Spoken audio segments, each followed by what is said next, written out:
The deep space salvage vessel Nomad's Fortune drifted silently through the cosmic graveyard of Sector 847. Captain Zixtal's crystalline antennae twitched as she studied the ancient wreckage through the ship's quantum scanners. The Arxian captain had spent decades searching these forbidden sectors for valuable technology, but nothing had prepared her for what her crew just discovered. "Captain, energy signature confirmed," her chief engineer Krall hummed, his bioluminescent patterns pulsing with excitement. "It's definitely of Terran origin." Zixtal's outer membrane rippled with concern. Terran technology was strictly forbidden by the Galactic Concordat. Humanity had vanished from the galaxy over 3 centuries ago, their worlds quarantined behind impenetrable quantum barriers. Yet here, deep in uncharted space, lay an unmistakable piece of human engineering. The massive silhouette slowly emerged from the debris field, a warship nearly 2 kilometers long.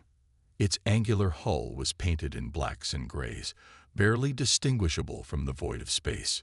Despite its age, the vessel appeared largely intact. "Primitive design," commented her security officer, Vex. "Look at that Arctic armor plating. No quantum shielding, no photonic weaponry. The humans really were centuries behind us." Zixtal wasn't so sure. Something about the vessel's design spoke of deadly purpose. "Begin docking procedures. I want a boarding team ready in 20 minutes." The interior of the human ship was dark and cold, their environmental suits' lights casting long shadows through the corridors. Auxiliary power still functioned in some sections, ancient LED strips flickering to life as they passed. "Hess Defiance," Krall translated from a wall marking. A human warship. They made their way to the bridge, finding it surprisingly well preserved. As Krall interfaced with the ship's systems, Zixtal explored the command center. The stations were built for human physiology. Simple chairs, physical controls, and basic holographic displays. How had such an underdeveloped species managed to achieve faster-than-light travel? A sudden alarm blared through their suits' comms. "Captain." It was her bridge officer aboard the Nomad's Fortune. "Multiple vessels just dropped out of FTL. Pirates." Zixtal cursed. The Crimson Cartel had been raiding these sectors with increasing frequency. Her salvage vessel stood no chance against their warships. "Everyone back to the ship," she ordered. "We'll have tow." She never finished the sentence. The deck beneath them hummed to life. Lights blazed throughout the bridge as systems began powering up autonomously. "Unknown vessels detected," announced a calm feminine voice. The ship's eye. Hostile intent confirmed. "Initiating defense protocols." "Impossible," Vex whispered. "This ship can't still be functional after all this time." But the HSS Defiance was more than functional. Weapon systems that had slumbered for centuries roared to life. The pirates, expecting easy prey, found themselves facing something far deadlier than a salvage vessel. The first pirate ship exploded before its quantum shields could even activate. Solid metal projectiles, primitive railgun rounds, tore through their advanced defenses as if they weren't there. The pirates' energy weapons splashed harmlessly off the Defiance's thick armor. "Remarkable," Krall breathed, watching through the bridge windows. "Their weapons, they're so simple, yet our modern defenses aren't calibrated to stop physical projectiles. We've become so reliant on energy weapons." The battle was devastatingly one-sided. Within minutes, the remaining pirates fled, leaving their crippled companions behind. The Defiance's eye spoke again. "Threat neutralized." Would the current occupants like to assume command? Zixtal stared at the tactical display, mind racing. This ship, this supposed relic, had just effortlessly destroyed vessels centuries more advanced. What other secrets did humanity leave behind? "Yes," she answered. "We would." Command transferred. "Welcome aboard, Captain. I am ARIA, the Defiance's tactical eye. How may I assist you?" As her crew excitedly began exploring their new command, Zixtal's thoughts turned to the wider galaxy.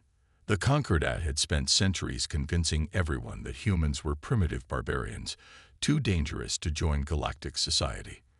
But standing here, seeing their true capabilities, she wondered if there was another reason humanity had been locked away.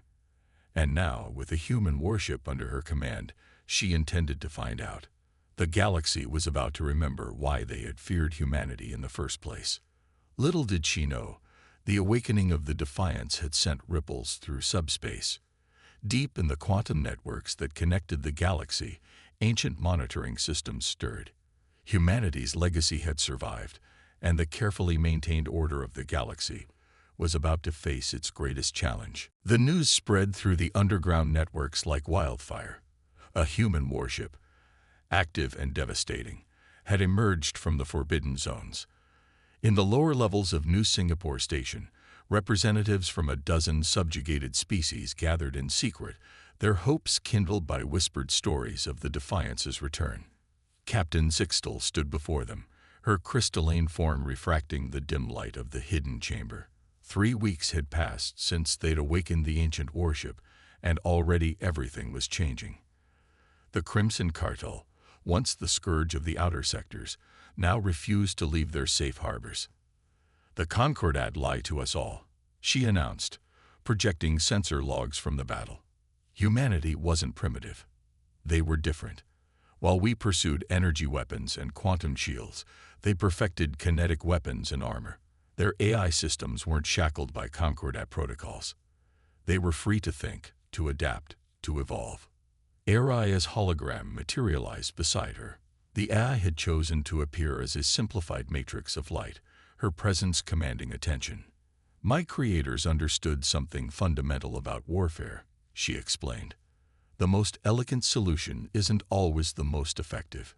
Sometimes the simplest answer is the best." A Valkyrian representative rose, his scaled hide gleaming. "The Concordat's peacekeepers will come for you.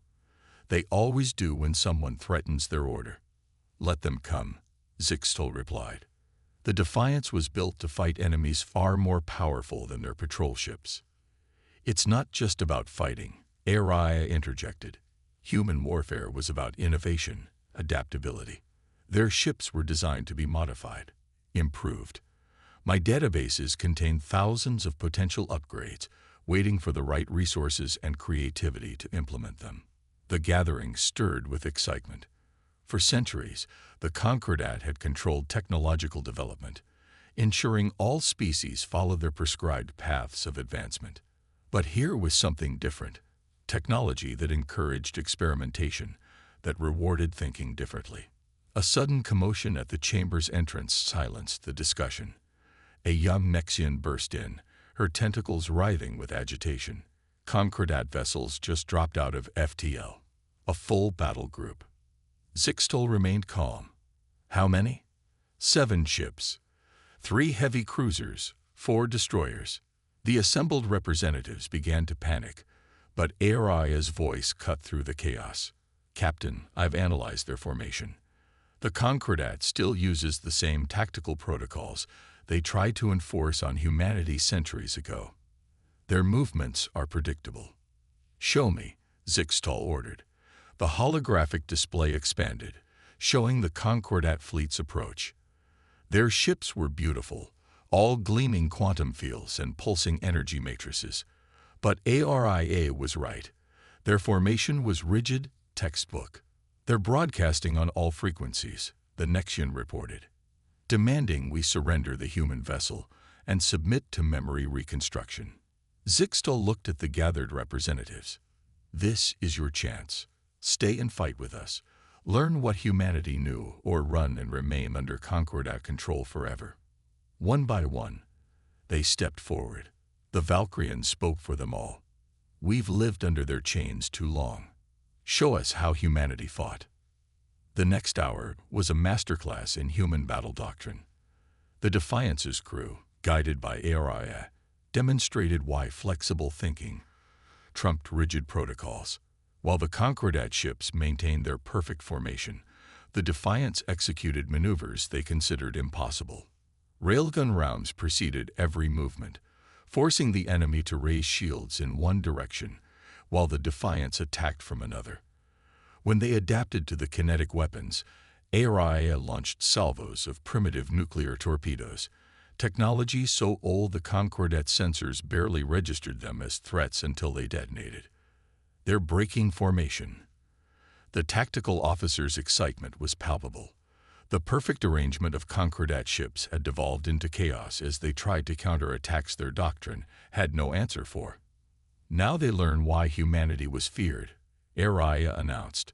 Launch the boarding drones. Dozens of small craft ejected from the Defiance's hull. Another primitive human innovation. Autonomous robots designed to breach enemy ships.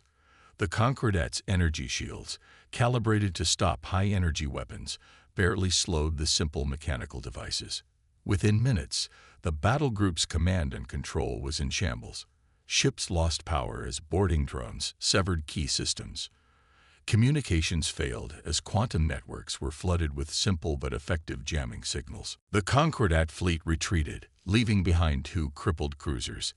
As Zixtal's crew secured their prizes, she addressed the stunned representatives.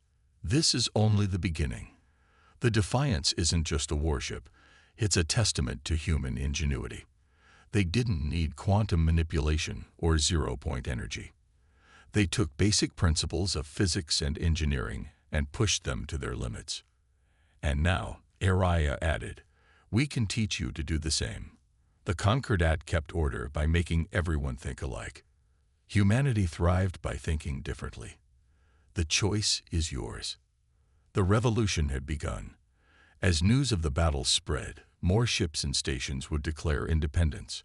The Concordat's perfect order was about to face its greatest challenge. Beings who had remembered how to think for themselves. Deep in the quantum networks, the monitoring systems that had stirred at the Defiance's awakening now screamed in alarm. The ancient protocols were failing. The carefully maintained barriers between order and chaos were cracking. And somewhere, in the spaces between regulated quantum states, something else stirred. Something that had waited centuries for this moment.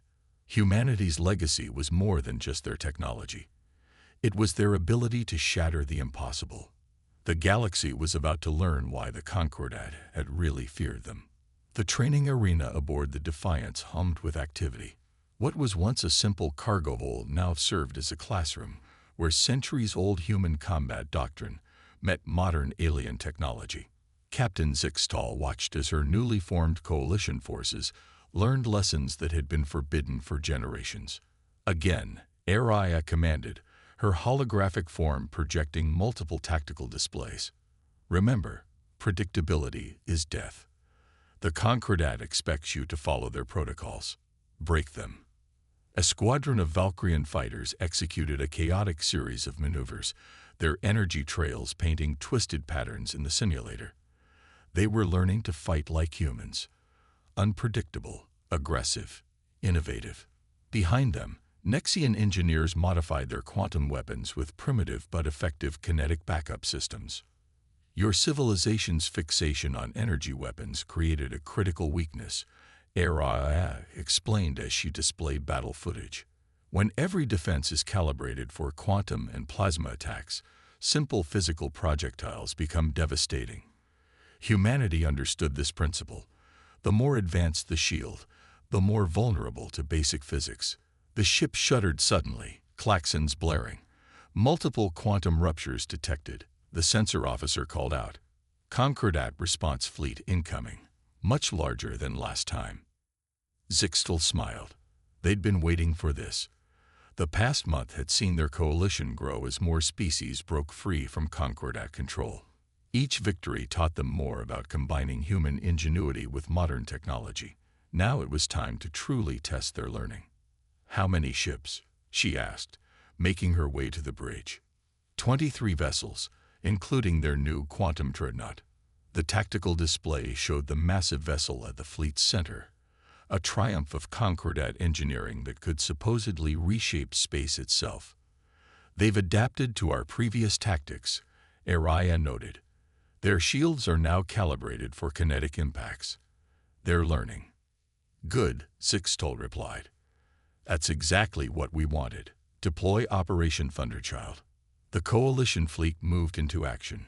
But instead of meeting the Concordat forces head-on, they scattered in seemingly random directions. The enemy fleet, programmed to expect certain responses, hesitated.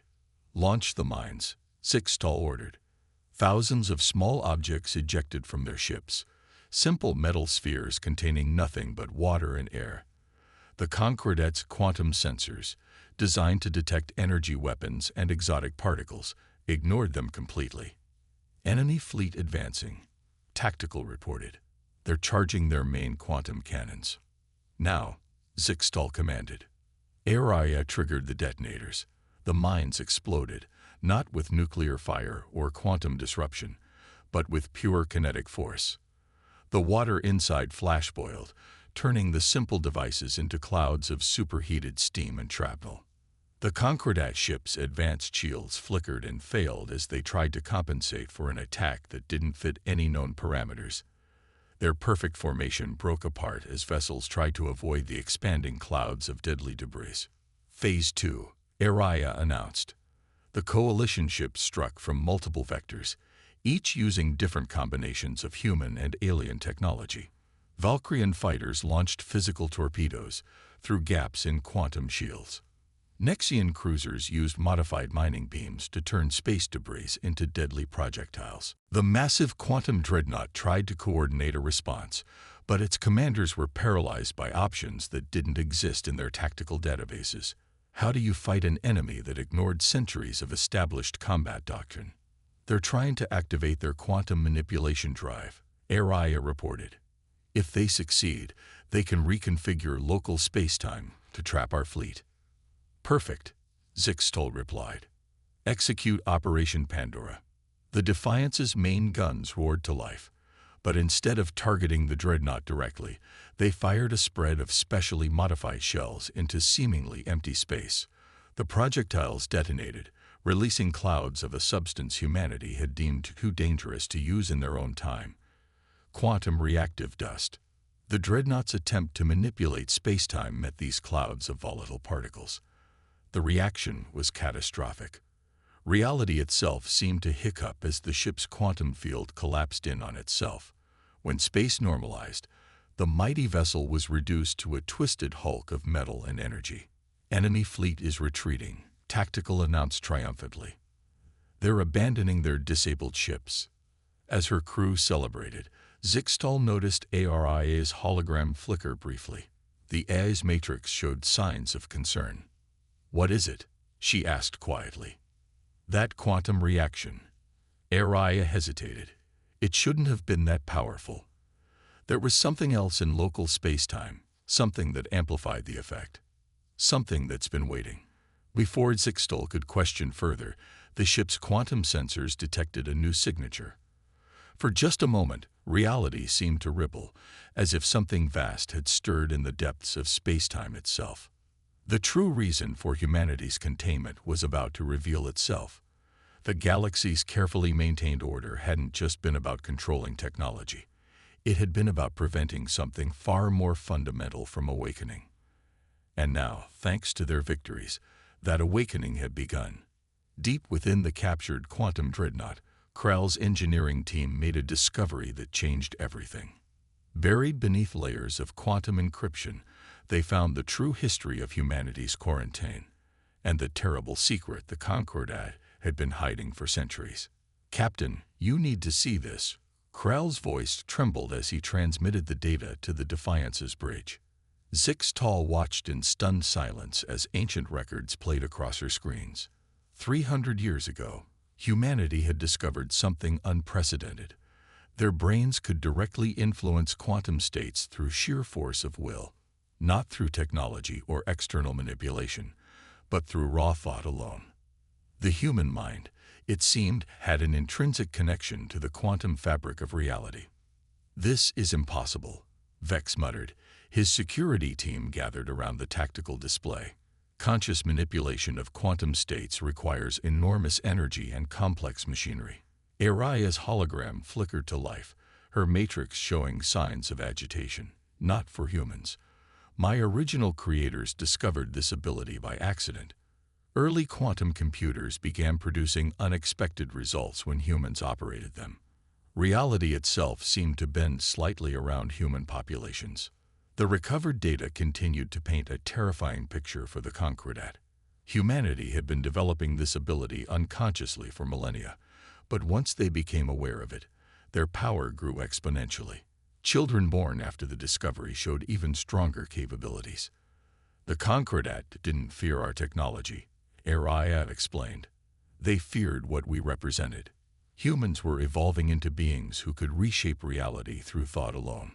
We were becoming something they couldn't control. Zixtal watched earlier footage from the battle, focusing on the quantum reaction that had crippled the dreadnought. The dust wasn't just reacting with their quantum drive, was it? It was reacting with them. A new voice answered. Everyone turned to see a shimmer in the air, which coalesced into a humanoid form. The figure was translucent, composed of shifting quantum patterns. With us. Araya's matrix pulsed with recognition. Dr. Sarah Chen, lead researcher on Project Ascension. But you died during the quarantine. Did I? The quantum ghost smiled. Or did I evolve? When the Concordat came to lock us away, some of us had already transcended physical form. We became beings of pure quantum energy, living in the spaces between normal space-time. The bridge crew stared in awe as Dr. Chen's form shifted like a living constellation. We've been waiting, watching through the quantum substrate that connects all things, waiting for the right moment, the right allies, to help us free the rest of humanity. The barriers around Earth, Zixtal realized. They're not just keeping humanity in. They're keeping us out, Chen confirmed, preventing us from connecting with our still physical brethren. The Concordat feared that if humanity fully awakened to its potential, it would fundamentally change the nature of reality itself. Sensor alarms suddenly blared. Massive quantum disturbances detected. The science officer reported. Something's happening to local space-time. Through the bridge windows, they watched reality ripple like water. More quantum ghosts were appearing, drawn by the presence of their long-lost colleague. Each one had once been human, now evolved into something that defied conventional physics. The battles, Chen explained. Your use of quantum reactive materials. It's weakening the barriers the Concordat placed between dimensions. Soon, we'll be able to reach Earth itself. And then what? Zixtal asked, both fascinated and slightly terrified. Then humanity truly awakens, not to conquer or destroy, but to evolve. To help all sentient beings understand that consciousness itself is the greatest force in the universe. Araya's hologram interfaced with Chen's quantum form, sharing data at incredible speeds. The Concordat will deploy everything they have to stop this. They've built their entire society around maintaining rigid control of reality itself. Let them come, Chen replied, her form brightening. They're about to learn that reality is not meant to be controlled. It's meant to be experienced, shaped, and transcended. As if in response to her words, the quantum sensors detected massive fleet movements. The Concordat was mobilizing every ship they had. They knew their greatest fear was about to be realized. Zixtal looked at her crew, at the quantum ghosts, at the coalition they'd built. The next battle wouldn't just be for freedom from Concordat rule. It would be for the right of all species to evolve beyond their current limitations. Send word to all coalition forces, she ordered. The truth about humanity is no longer hidden. Ask them, are they ready to help humanity change the fundamental nature of reality itself? The response was immediate and overwhelming. Ships from dozens of species pledged their support. They had seen what freedom from Concordat control could offer. Now they would help humanity break the greatest chains of all, the barriers of reality itself. The final battle was approaching. But this time, they had allies that the Concordat couldn't begin to comprehend. The quantum ghosts of humanity's past were about to help forge humanity's future. And the galaxy would never be the same. The largest fleet in galactic history filled the space around Earth's quantum barrier. 10,000 Concordat ships faced off against the combined forces of the coalition and their quantum-ascended human allies. The barrier itself pulsed with impossible energies, a cage built to contain humanity's evolutionary destiny. Look at their formation, Zixtal observed from the Defiance's bridge. They're arranging themselves into a quantum resonance pattern. They're trying to stabilize local spacetime, Dr. Chen's quantum form explained, her presence now permanently interfaced with the ship's systems. They know what we're about to attempt. The Coalition fleet had been modified according to the quantum ghost specifications. Every ship now carried devices that would amplify human consciousness rather than suppress it. They weren't just going to break the barrier. They were going to wake up every human behind it. Concordat is broadcasting, Tactical announced. They're offering terms. The message played through the bridge speakers. This is High Commissioner Vaxon. What you attempt threatens the very fabric of reality. The human species cannot be allowed to fully awaken. Their evolutionary path will destroy the ordered universe we have maintained for millennia. They still don't understand. I commented. Order isn't meant to be maintained. It's meant to evolve. Zixtal opened a channel to all ships, Coalition and Concordat alike. You've lied to the galaxy for centuries. Humanity wasn't quarantined because they were dangerous. They were quarantined because they represented change. Real change. The power to reshape reality itself through the force of consciousness alone. She gestured to the quantum ghosts floating among her crew. Look at what humanity has already become. They've transcended physical form, learned to exist as pure quantum consciousness, and instead of destroying reality, they want to help us all reach new levels of existence. The Concordat fleet's response was a massive energy wave that rippled through spacetime itself. But the quantum ghosts were ready. They stretched out their consciousness, their very beings interfacing with the fabric of reality. Now, Dr. Chen commanded. The Coalition fleet activated their consciousness amplifiers. Every crew member, every being who had chosen to stand with humanity, felt their minds expand. The quantum ghosts served as conduits, showing them how to reach into the quantum substrate of reality itself. The barrier around Earth flickered as two opposing forces clashed. The Concordat's rigid control versus the combined consciousness of thousands of evolved minds. Inside the barrier, something was happening. Millions of human minds, their quantum potential suppressed for centuries, began to stir. The collective consciousness of humanity was awakening. They're launching quantum torpedoes. Tactical warned. Thousands of them.